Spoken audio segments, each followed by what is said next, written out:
Les contours de la future réforme des retraites connue le 18 juillet. Jean-Paul Delevoye, le haut commissaire aux retraites, doit bientôt présenter ses recommandations. Mais avant cela, même, il semble qu'Édouard Philippe ait décidé d'accélérer le calendrier pour renflouer les caisses. Au menu de cette réforme, la fin des régimes spéciaux et surtout l'introduction d'un âge pivot de 64 ans.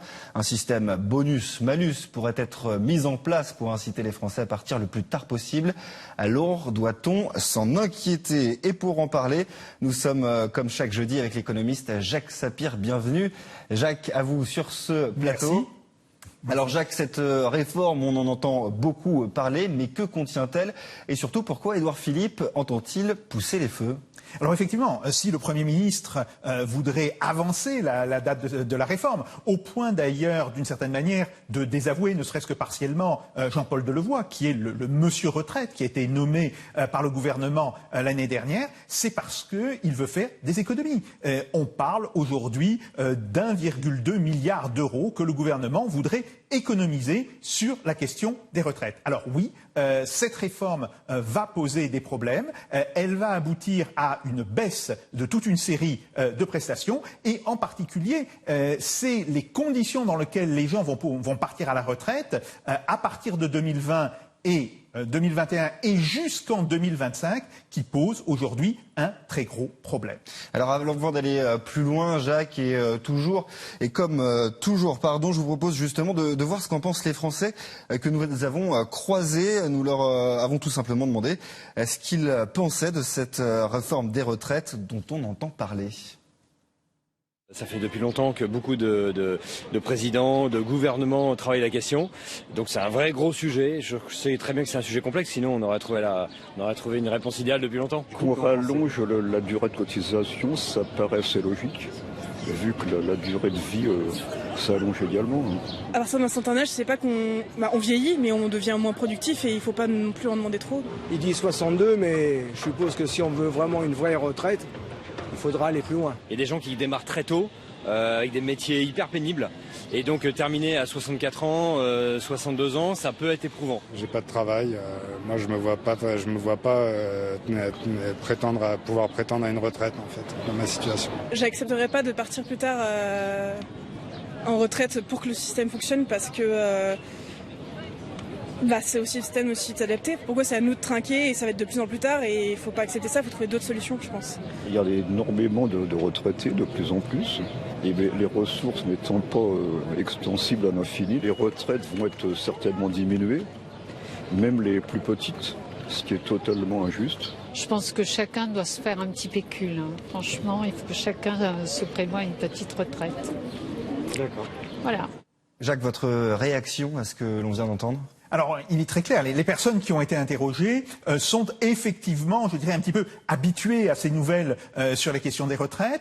Néanmoins, ces personnes posent aussi des questions qui ont une véritable pertinence. C'est d'abord, on veut nous faire travailler plus, mais est-ce qu'il y aura du travail? Oui, effectivement. Deuxièmement, la question des gens qui ont commencé à travailler jeunes, vers 16 ans ou vers 18 ans. C'est aussi un problème. Et puis troisièmement, même si on travaille, quelle est la productivité d'un travailleur de 64 ans et plus? Jacques, tout d'abord, est-il vrai, comme on l'entend souvent, que le nombre des retraités est en train d'augmenter?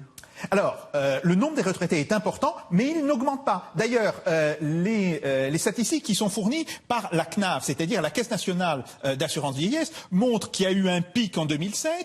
On est retombé autour de 500 000 départs à la retraite en 2011. Mais il faut dire qu'il y avait aussi tout le système des pré-retraites, qui sert d'ailleurs à camoufler en partie le chômage, qui était compris dans ces chiffres de retraite. Et aujourd'hui, on voit que le chiffre se stabilise autour de 600 000. Oui, c'est important, mais ce n'est pas supérieur, par exemple, aux arrivées sur le marché du travail. Mais tout ça a bien un impact sur les comptes de la CNAV.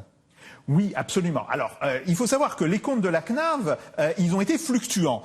Il y a un moment où ils ont été, en fait, dans le vert, ou plutôt dans le bleu, sur ce tableau, vous voyez, de 2000 à 2005. Et puis, ils ont été effectivement en déficit en 2010, avant de retrouver, dès 2015, à nouveau l'équilibre. Alors, pourquoi ?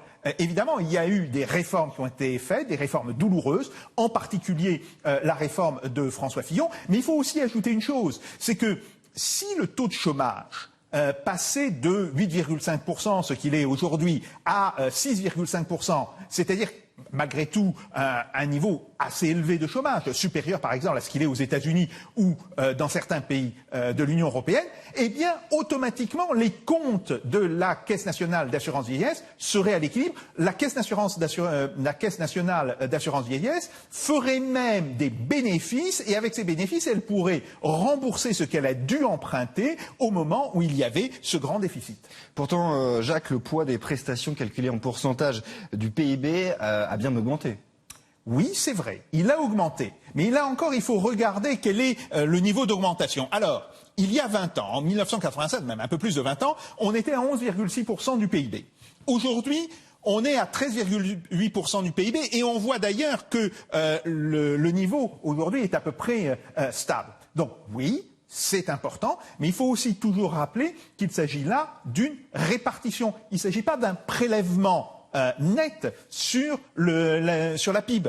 En réalité, ce qu'il y a, c'est qu'il y a des gens qui cotisent et il y a des gens qui reçoivent des prestations. Cet argent ne sort pas en réalité de l'économie. Alors Jacques, que veut faire le gouvernement avec cette réforme? Expliquez-nous. Alors, le gouvernement veut introduire ce qu'il appelle un âge pivot, distinct de la notion d'âge légal. Il ne veut pas toucher à l'âge légal, et on comprend pourquoi, parce qu'il se dit que ça susciterait des protestations extrêmement vives. Qu'est-ce que c'est que l'âge pivot?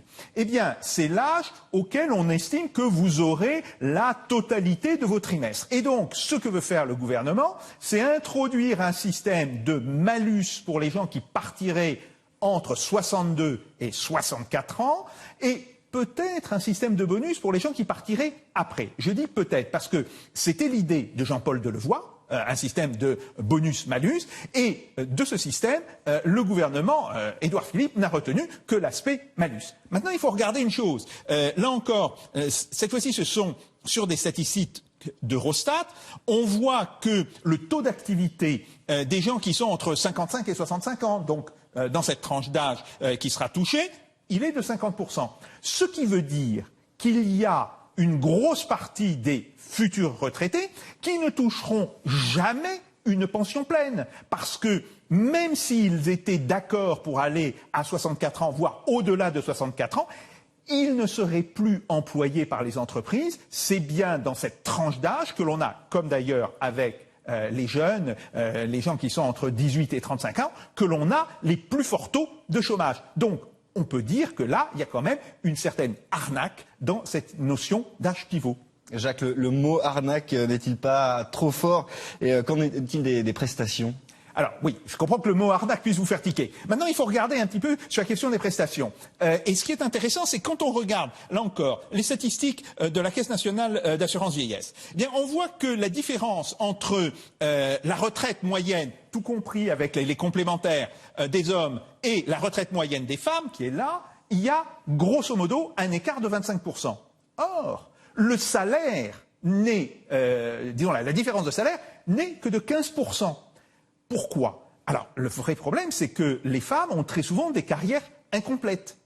Et donc, si on applique cette même logique à l'ensemble des retraités, c'est-à-dire si on considère qu'il y aura maintenant une partie importante des retraités qui ne pourront jamais avoir de retraite complète, eh bien ça aboutira à faire baisser les prestations, et on peut estimer que cette baisse des prestations pourrait être, alors les plus optimistes disent de 5%, les pessimistes disent de 10 à 12%, de toutes les manières, il est clair qu'elle sera sensible.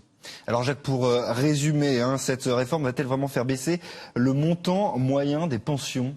Oui, c'est en moyenne, c'est absolument inévitable. Alors, face à cette question de la baisse des pensions, il est clair que les travailleurs les plus aisés, ceux qui ont les meilleurs salaires, eh ben, qu'est-ce qu'ils vont faire? Ils vont prendre des assurances privées pour, je dirais, compenser la perte des prestations de l'assurance vieillesse.